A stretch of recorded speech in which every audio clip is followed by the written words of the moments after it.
have caught myself plenty of times.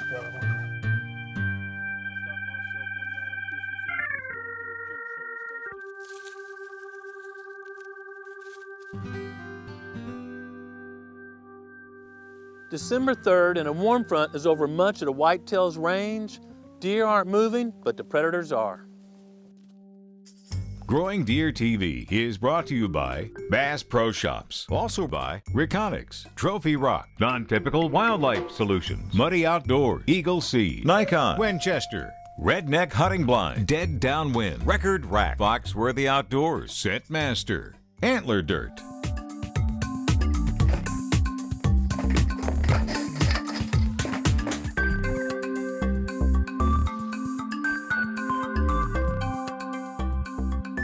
Just enough to make him step through here. If you've watched past years, you know I'm a trapper, but I'm a big believer in learning and changing the game, especially when you're trapping the same property over and over, like you do when you're trying to remove or reduce the number of predators, versus fur trapping, where you're moving to new areas all the time, kind of taking the easier animals, moving to the next area so you can catch the maximum amount of fur. It was a great opportunity for my friend Clint Carey, a professional trapper from Tennessee, to come over and help me set some traps here at the Proving Grounds. He's been trapping with his father since he was knee-high to a grasshopper and has techniques that I've never tried here at the Proving Grounds.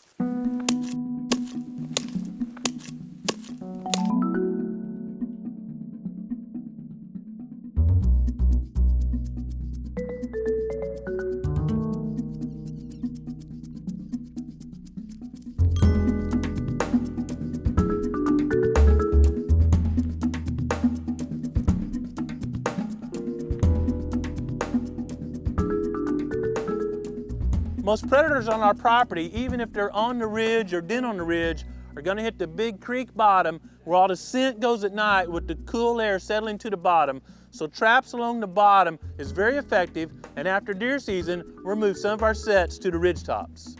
Okay, so let's hold on. So a lot of our viewers haven't trapped coyotes maybe, or haven't trapped a long time, so let's just talk about flat set. You and I throw out flat set, that's Right. part of our vocabulary, but what do you mean by flat set?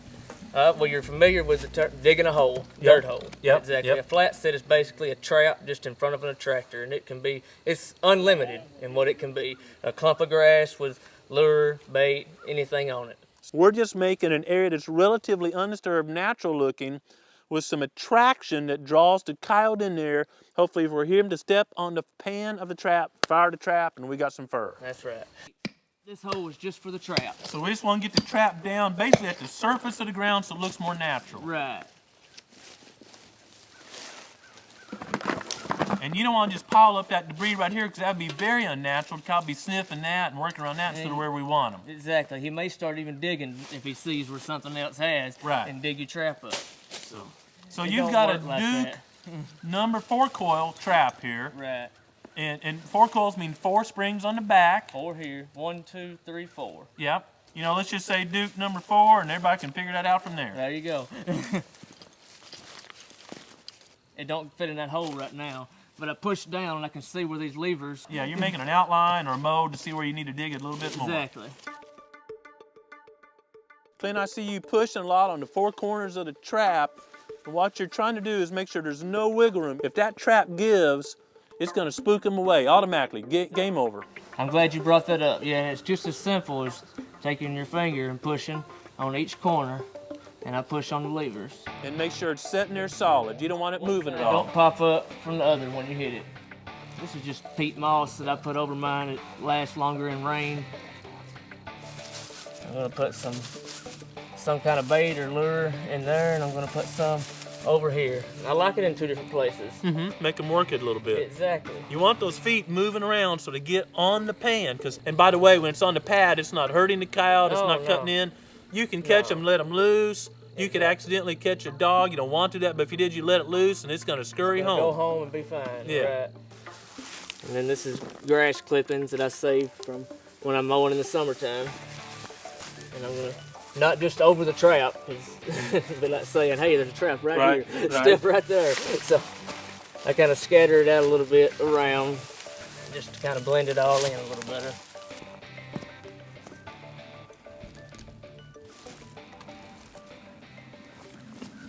So we're finished with our set. You've got it blended in. Really, you drive by the pickup, no one's even gonna know the trap's there, which is what you want from a coyote's perspective. That's right. And even in a day or two, it'll look more natural than it does now. Right now it stands out some, but you give it another day or two and you won't even tell it's there hardly. So, you know, Clint, we've got, what, 9 or 10 sets out this afternoon? I believe so.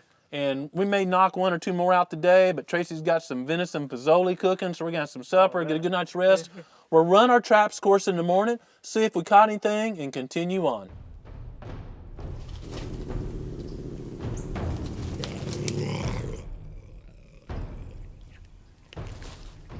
It was a cool feeling when we came around the corner and saw that cat caught in a set that Clint had made specifically for bobcats.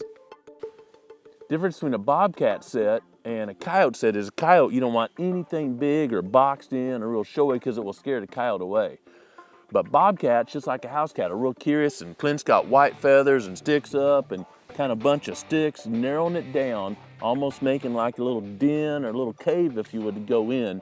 And obviously it worked perfectly.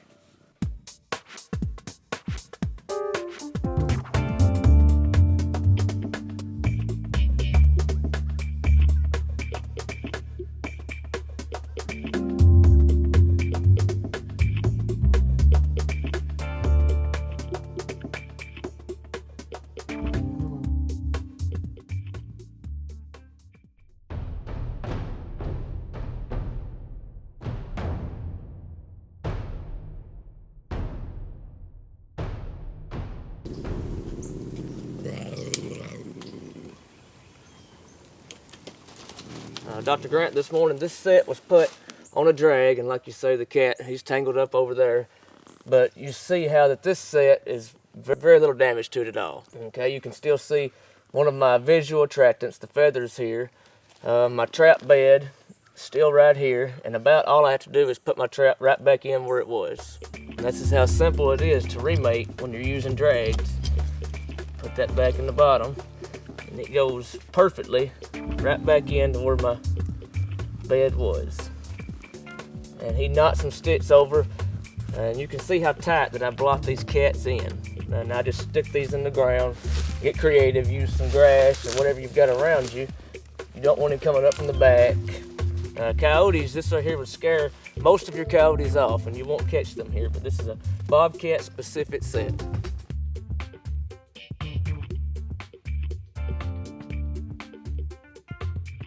That wasn't all the fur we were going to add to the skin and shed that day. As we moved on down the valley, there was another surprise under the tree. This was a large cat that actually came to a coyote set. There was really no visual stimulus except 2 little holes Clint made with a screwdriver by a rock where he put scent attractants down those holes. Catching a predator at a trap location tells you that set is on site. It's like having a good stand location. But unlike a stand, you harvest a deer, you move it away, you come back and hunt it, you really haven't disturbed the area that much. When you catch a predator, they've urinated and maybe left some droppings there and scratched around and tore up the area, put an abnormal amount of scent right there. So the remake is more important than the original set, because you know you've got a good location, and how you make that remake is what determines whether that site produces again or not.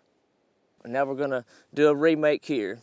This trap, he was staked down right here. The cat couldn't go anywhere except for in here. And so if we got dirt now in this bed, we're gonna have to do a little redoing. And for example, you see all that movement. We want that movement gone. That's the main thing.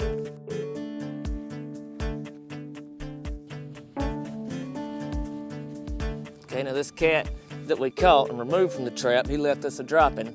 And droppings are universally attractive to other predators. So we're gonna use this back on our set. We're gonna put it right out here in front of our set to attract our next predator that comes through. Dropping here in the middle. I'm gonna have lure smell here and a lure smell here. I've got the trap right out here covered up. Okay, now this is the lure that I was talking about. And as you can see, has no visual. All it is a smell. I'm putting it on this stick, down in the hole. Now I've got this set here all remade. You can see that it's blended in real nice. It looks real natural. We've got our lure that we talked about in the holes. We've got our drop-in that the cat left. So now we're gonna pick this nice cat up and we're gonna go work a little bit more. So removing predators such as this large bobcat does a couple of things. It probably allowed a few more fawns to make it through, certainly more turkey poults and quail poults, and provides me a great pelt from a renewable resource. There's still bobcats here that I can share with my family or give away to others to help teach them about the balance between predator and prey. During the next few days, we'll be setting out some raccoon traps that are geared towards removing raccoons. Now, 20-pound raccoons can certainly take down fawns. They're known to do a heck of a lot of damage to turkey poults, and I like turkeys and fawns more than I care about seeing an abundance of raccoons. So I'm gonna work on pulling that balance down, allowing the prey species to successfully bring off more offspring and continue great hunting for my family and I here at the Proving Grounds. Whether you're removing predators to help your prey species out, or you just want to collect a couple of furs to give away as gifts or enjoy as your family, I hope you have a chance to get out and enjoy creation. But whatever you do, take a moment to thank the Creator this week. Thanks for watching GrowingDeer.tv.